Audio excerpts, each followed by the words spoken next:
सभी से मेरा अनुरोध है कि शांति व्यवस्था को मेंटेन रखें। सभी श्रमिक भाई बंधुओं से, इंडस्ट्री से अनुरोध है, क्योंकि जो शांति व्यवस्था है वो मेंटेन रहेगी तो सभी के लिए सौहार्दपूर्ण एक वातावरण रहेगा। नमस्कार, मैं आपके साथ राज सिंह भाटी। आप देख रहे हैं राज न्यूज एक्सप्रेस नेटवर्क और इस वक्त की सबसे बड़ी खबर जो जुड़ी है देश के मेहनतकश मजदूरों से, क्योंकि जब मजदूर मजबूत होगा तो देश भी मजबूत होगा। पिछले 3 दिनों से गौतम बुद्ध नगर के नोएडा, ग्रेटर नोएडा और गाजियाबाद में हालात लगातार तनावपूर्ण बने हुए हैं। सड़कों पर मजदूर, फैक्ट्रियों के बाहर प्रदर्शन और गुस्सा इतना बढ़ गया कि कुछ जगहों पर गाड़ियों में आग लगा दी गई। यहां तक कि शोरूम भी नहीं बचे। ये सिर्फ प्रदर्शन नहीं था, ये था उस दर्द का विस्फोट जो सालों से दबा हुआ था। मजदूरों की परेशानी, मजदूरों का कहना है कि उन्हें रोजाना 10 से 12 घंटे तक काम कराया जाता है, लेकिन सैलरी सिर्फ 9,000 से 13,000 रुपये तक न समय पर वेतन मिलता है, न छुट्टी मिलती है। और अगर आवाज उठाओ तो नौकरी से निकालने का डर दिखाया जाता है। इतना ही नहीं, कुछ मामलों में यौन शोषण जैसे गंभीर आरोप भी सामने आए हैं। ओवरटाइम कराया जाता है, लेकिन उसका पूरा पैसा नहीं दिया जाता, जबकि नियम साफ कहते हैं ओवरटाइम का भुगतान डबल होना चाहिए और अगर कोई मजदूर रविवार को काम करता है तो उसे भी 2 गुना वेतन मिलना चाहिए। महंगाई का असर, आज के समय में महंगाई लगातार बढ़ रही है। रसोई का खर्च बढ़ गया, बच्चों की पढ़ाई महंगी हो गई, घर चलाना मुश्किल हो गया है। ऐसे में इतनी कम सैलरी में मजदूर आखिर कैसे जिए, कैसे अपने परिवार का पालन पोषण करे? सरकार का एक्शन। हाई पावर कमेटी हालात बिगड़ते देख सरकार हरकत में आई और तुरंत एक हाई पावर कमेटी का गठन किया गया। प्रेस कॉन्फ्रेंस में मुख्य सचिव दीपक कुमार और डीएम मेधा रूपम ने बड़ा ऐलान किया कि जो शांति व्यवस्था है वो मेंटेन रहेगी तो सभी के लिए सौहार्दपूर्ण एक वातावरण रहेगा। तो सभी से मेरी अपील है और साथ में माननीय मुख्यमंत्री जी ने जो हाई पावर्ड कमेटी गठित करी, मैं धन्यवाद देना चाहूंगी माननीय मुख्यमंत्री जी का भी और हाई पावर्ड कमेटी का भी कि वेतन बढ़ा दिया गया है।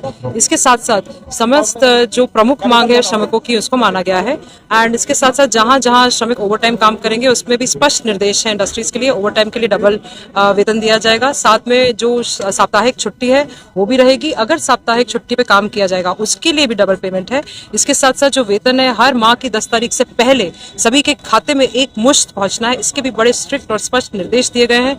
समस्त इंडस्ट्रीज को ये बता दिया गया है एंड इसका इम्प्लीमेंटेशन भी किया जाएगा। साथ में जो यौन उत्पीड़न समितियां हैं ये हर जगह गठित होंगी, जिसकी अध्यक्षताएं जो है महिलाएं करेंगी। इसके साथ साथ हर जगह शिकायत पेटियां भी रहेंगी। अगर कहीं कोई भी शिकायत है तो प्रशासन भी सतर्क रहेगा। श्रमिकों की सारी चीजें, चाहे किसी प्रकार की कोई समस्या है, कलेक्ट्रेट के भी दरवाजे खुले हैं। पूर्ण रूप से हम सभी श्रमिक भाइयों और बहनों के साथ हैं। पुनः एक बार अनुरोध, गौतम बुद्ध नगर का सौहार्द बनाए रखें। बहुत बहुत धन्यवाद। मजदूरों को 3 श्रेणियों में बांटा गया, अकुशल, अर्धकुशल और कुशल, और जिलों को भी अलग अलग वर्गों में विभाजित किया गया। अब बात करते हैं नई मजदूरी दरों की। नोएडा और गाजियाबाद क्षेत्र में अकुशल मजदूरों की सैलरी 11,313 रुपये से बढ़ाकर 13,690 रुपये कर दी गई है। अर्धकुशल मजदूरों की सैलरी 12,745 रुपये से बढ़ाकर 15,059 रुपये कर दी गई है। कुशल मजदूरों की सैलरी 13,940 रुपये से बढ़ाकर 16,868 रुपये कर दी गई है। सरकार का दावा है कि इससे लाखों मजदूरों को सीधा फायदा मिलेगा। लेकिन अब सबसे बड़ा सवाल, क्या सिर्फ सैलरी बढ़ाने से समस्या खत्म हो जाएगी? क्या मजदूरों को समय पर वेतन मिलेगा? क्या 12-12 घंटे की ड्यूटी कम होगी? क्या ओवरटाइम का पूरा पैसा मिलेगा? क्या रविवार को काम करने पर 2 गुना वेतन मिलेगा? क्या बोनस समय पर दिया जाएगा? और सबसे अहम, क्या मजदूरों को सम्मान और सुरक्षा मिलेगी?